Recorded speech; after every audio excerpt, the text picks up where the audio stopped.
Hey, what's up everybody? William here with AR15.com. So today I want to do a review video on a brand new Nikon scope. This is their M Tactical. Nikon came out with a whole bunch of new products at SHOT Show for 2018, and this is one of them. One of the things that they kind of did was standardize the M and P Tactical lines and make some things sort of the same across the board. You can see the logo here on the scope. You've got the M Tactical scope that goes with the M Tactical mount. So they made it a little simpler. If you're going to the store and you want to pick out a scope and a mount, you can just match those up and you're good to go. All of the M Tactical scopes now are 30mm main body and one-piece mounts. You can see here, this is just a one-piece solid mount. It does not have the little clip or like removable side piece to go on the Picatinny rail.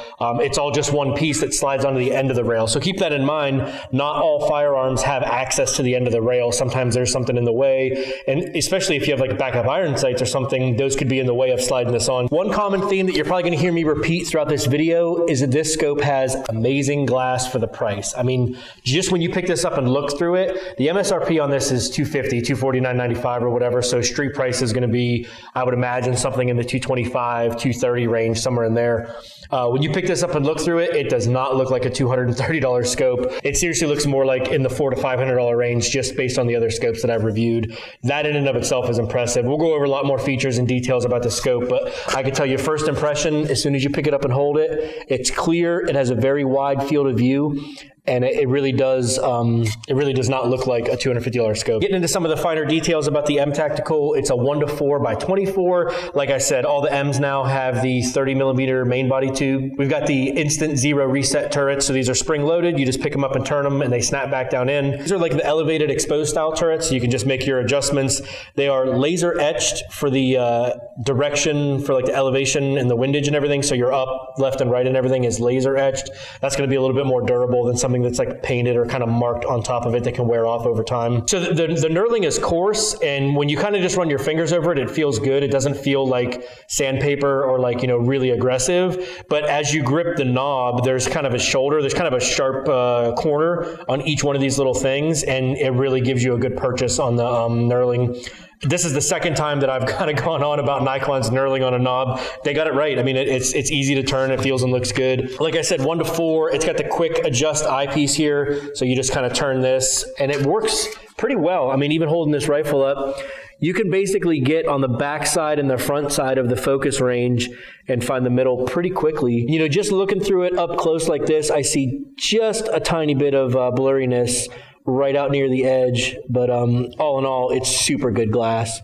If you look through this reticle, you can see that there are more graduations below the center than above it. There's kind of 2 big notches above it and 3 below it. So that asymmetrical pattern gives you the ability to hold over a little bit higher. Another thing that I think Nikon really nailed on this scope was how difficult it is to turn the adjustment knob. If you've ever picked up some of these styles of scopes, some of them are like super loose and you're afraid it's going to get bumped around and just move. And other ones you feel like you're going to break it, like you can't even turn it. It has a similar style of knurling to the elevation and windage adjustments. So it has that little bit of a corner there that you can really get a grip on.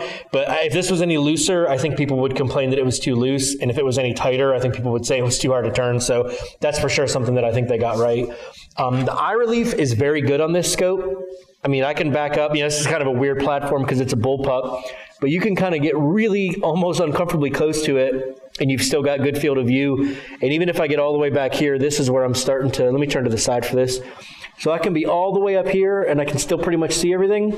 And I can back up all the way to here before I really start to get any kind of black ring around it. All right, guys, so we're going to take a few shots through the RDB here with the M Tactical on top of it.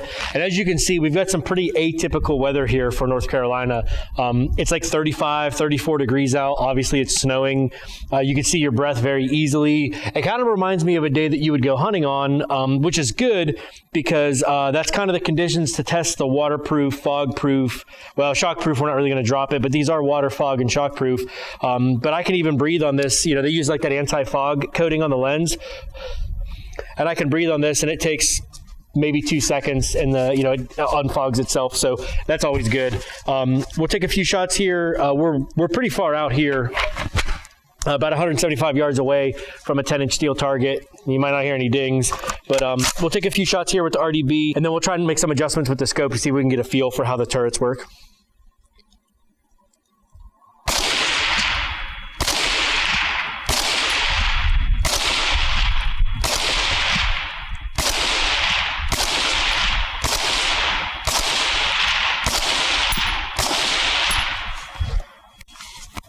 All right, so it seems like we're a little short, so I'm gonna crank the elevation up a little bit, and we'll see kind of how if this whole, what is this, one click is actually a half MOA on this, so I'm gonna turn it up about 8 clicks and we'll see how the adjustment does. And if you guys are wondering why the suppressor magically appeared on the end of the gun, I was gonna do some shots with and without it, but I forgot I had turned the gas down on the RDB to run with the can, and I feel like messing with the gas system, so I just put the can back on it. Let's do, I mean, we were pretty low, and like I said, I just put this scope on. I haven't really adjusted it too much. We were pretty low, so I'm going to turn this thing up that many clicks, and we'll see how it does.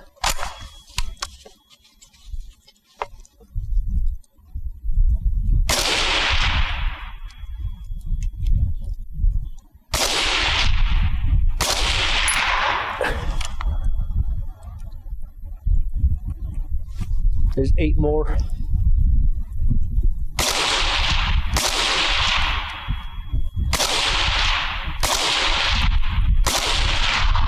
Oh yeah, it looks pretty spot on now.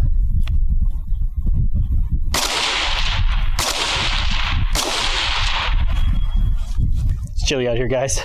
All right, well, that about does it for the M Tactical scope from Nikon. Nice to see some kind of standardization work that they did as far as, you know, standardizing the 30mm tube, and they kind of make it simpler to match up the scope and the mount together. This 1:4 is pretty nice though, and like I said, when you pick it up and look through it, if you guys have the chance and you're at a store and you pick this thing up and you look through it, it does not look like it's that cheap. And I've said this in a lot of my other videos too, that Nikon just uses really good glass. There's a, you know, top to bottom, pretty much every scope of theirs that I look through has good glass in it. I wasn't using like a target with the little graph paper squares to know that like 1 click was a half MOA or anything like that. But one thing that I like to see from adjustments like this is, are they consistent? And on some scopes, I'll turn it 2 clicks and it'll move 1 inch, and I'll turn it 2 more clicks and it'll move another 6 inches. This one did seem to be consistent. I only sighted it in a little bit before I started filming today, but it did seem to be consistent, whereas every time you moved it a set amount, it moved, you know, the same amount on target. If you guys have any other questions about the M Tactical scope from Nikon, go ahead and drop a comment. I'll put a link in the description to their website where they have all the fancy pictures and all the detailed specs and everything. You know, they talk about the no fault return, lifetime warranty. If you guys like this kind of content and you enjoy this video and the kind of information that we're able to bring, please consider liking, sharing, and subscribing, as it's pretty much the best way to help out the channel. We just want to say thanks for joining us here on AR15.com, and we'll see you all next time.